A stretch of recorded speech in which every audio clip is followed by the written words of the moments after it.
What's up, guys? Today we're going to be reviewing the new Disney Pixar movie, Luca, but I'm not just going to be reviewing it myself. I got a 7-year-old to help me out to get his point of view of the movie.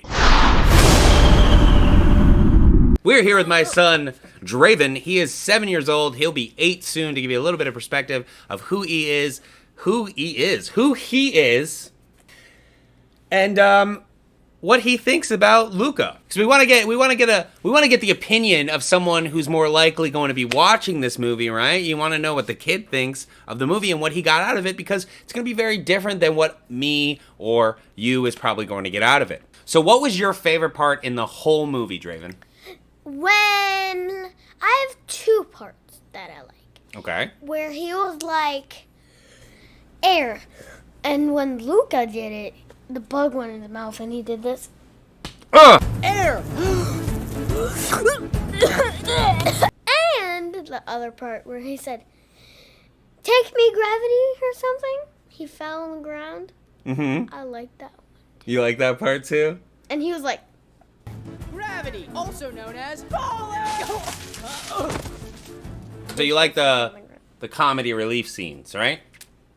So Luca is about a young sea monster who is very nervous to travel to the surface. And in this movie, when sea monsters travel to the surface, what happens, buddy?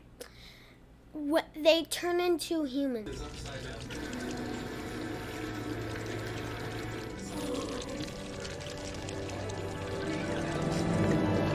So when they get dry, they turn into a human. He's very afraid to go to the surface because his mom is continuously telling him how dangerous it is. Yeah. Yeah. Because the humans are going to kill him because they're like fish and people are scared of sea monsters.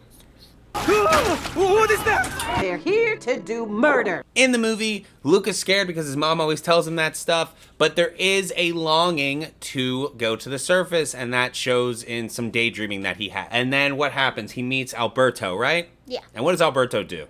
He shows him stuff. He taught him how to walk. Now, walking is just like swimming, but without fins or a tail. And also there's no water. Otherwise, it's like the exact same thing. Give it a try. That's not it. Try it again. So Alberto brings him to the surface and teaches him how to walk. And the movie kind of goes from there.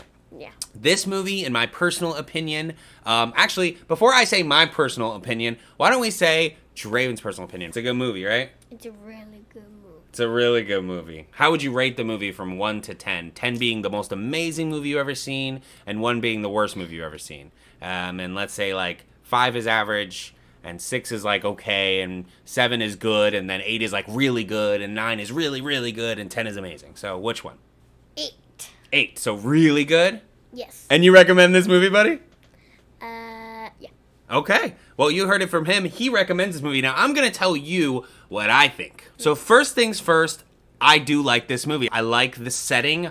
I love the fact that the town is named Porto Rosso because I'm a huge Studio Ghibli fan, and this movie obviously is taking from that. Of course, it's different. It's a 3D movie. It's a Pixar movie. It's not a Studio Ghibli movie, but they definitely took from Studio Ghibli in a lot of little ways, and that includes little character movements that make the characters feel more real. A lot of animated movies, they don't necessarily do all the little movements that somebody's gonna do.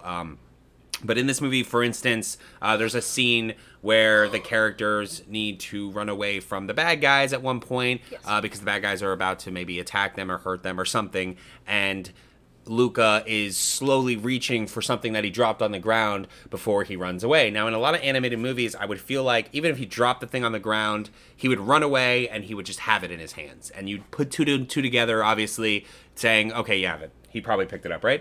Yeah. But in this movie, there's no having to put anything together. They have these little movements. They have these little things that the characters do that make them feel more alive, and that is my favorite part about the movie. The main drive of the movie, the main thing pushing the characters forward is a Vespa. Them trying to get a Vespa. So they end up entering a race, and the race is to win money so that they can buy a Vespa. And the previous winner of the race ends up being the main bad guy in the movie, a very over-the-top type of just cartoony villain. Like, he was very... what would you say about that guy? He was just kind of like a bully, right? He wasn't really like he wasn't doing anything too crazy. So even though this movie doesn't have crazy high stakes throughout the movie, obviously they have the underlying fear they don't want to be caught. is still a great story of friendship and being yourself, I would say. Right? Yeah. So, Draven liked the movie, gives it an 8 out of 10. I give it a 7 out of 10. How about that? You like that? Yeah. Okay. Pretty close to mine. It's pretty close. So, I hope you guys liked this video. If you did, don't forget To subscribe. And hit that bell. And like. Yeah, all that stuff. So, we will see you guys later. Bye, guys. Bye.